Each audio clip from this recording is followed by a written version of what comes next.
ಮಾಗಡಿ ತಾಲೂಕು ಆಸ್ಪತ್ರೆಯಲ್ಲಿ ನಿರ್ಮಾಣವಾಗಿರುವ ವೈದ್ಯಕೀಯ ಪ್ರಯೋಗಾಲಯವನ್ನು ಆರೋಗ್ಯ ಮತ್ತು ಕುಟುಂಬ ಕಲ್ಯಾಣ ಖಾತೆ ಸಚಿವ ದಿನೇಶ್ ಗುಂಡೂರಾವ್ ಮಾಗಡಿಯಲ್ಲಿ ಉದ್ಘಾಟಿಸಿದರು.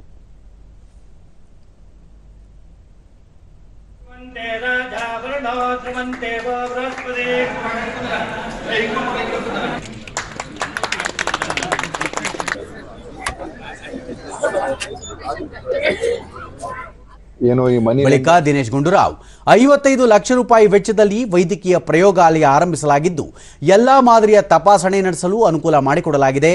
ಇದರಿಂದ ಸಾರ್ವಜನಿಕರಿಗೆ ಮತ್ತಷ್ಟು ಅನುಕೂಲವಾಗಲಿದೆ ಎಂದರು. ರಾಜ್ಯದಲ್ಲಿ ಮೈಕ್ರೋ ಫೈನಾನ್ಸ್ ಕಿರುಕುಳ ತಡೆಯಲು ಸರ್ಕಾರ ಹೊಸ ಕಾನೂನು ಜಾರಿಗೆ ತರಲಿದ್ದು, ಸಾಲ ವಸೂಲಿ ವೇಳೆ ದೌರ್ಜನ್ಯ ನಡೆಸಿದರೆ ಅಂಥವರ ವಿರುದ್ಧ ಕ್ರಮ ಕೈಗೊಳ್ಳಲಾಗುವುದು. ಈ ಸಂಬಂಧ ಮುಂದಿನ ವಿಧಾನಸಭಾ ಅಧಿವೇಶನದಲ್ಲಿ ಮಸೂದೆ ಮಂಡಿಸುವ ಮೂಲಕ ಕಾಯ್ದೆ ಜಾರಿಗೊಳಿಸಲಾಗುವುದು ಎಂದು ತಿಳಿಸಿದರು. ಇಂದಿನ ಕೇಂದ್ರ ಬಜೆಟ್ ಕುರಿತು ಹೆಚ್ಚು ನಿರೀಕ್ಷೆ ಇದ್ದು, ಆಸ್ಪತ್ರೆಗಳ ಕಟ್ಟಡಗಳಿಗೆ ಅನುದಾನ ನೀಡುವಂತೆ ಈಗಾಗಲೇ ಪ್ರಸ್ತಾವನೆ ಸಲ್ಲಿಸಲಾಗಿದೆ ಎಂದು ಅವರು ತಿಳಿಸಿದರು. ಮಾಡೋದು ಮರುಪಾವತಿ ಮಾಡಕ್ಕಾಗಲ್ಲ ಅಂತ ಹೇಳಿದ ತಕ್ಷಣ ಅವಾಗ ಸಾಲ ಕೊಡೋ ಪರಿಸ್ಥಿತಿ ಏನಾಗ್ತದೆ. ಬಟ್ ಅವ್ರ ದೌರ್ಜನ್ಯ ಮಾಡಿದ್ರೆ ಅಥವಾ ಅವ್ರ ಮೇಲೆ ಕಿರುಕುಳ ಕೊಟ್ಟು ಹಿಂಸೆ ಕೊಡೋದು ಕೂಡ ಆಗ್ಬಾರ್ದು. ಅದು ಕೂಡ ಕಾನೂನಾತ್ಮಕವಾಗಿನೇ ಅವ್ರು ಸಾಲ ಮರುಪಾವತಿ ಮಾಡಿಸ್ಕೋಬೇಕು. ಅದ್ರ ಬಗ್ಗೆ ಇವತ್ತು ಒಂದು ಕಾನೂನು ತರಬೇಕು ಅಂತ ನಮ್ಮ ನೆನ್ನೆಲ್ಲ ಚರ್ಚೆ ಮಾಡಿದ್ದಾರೆ.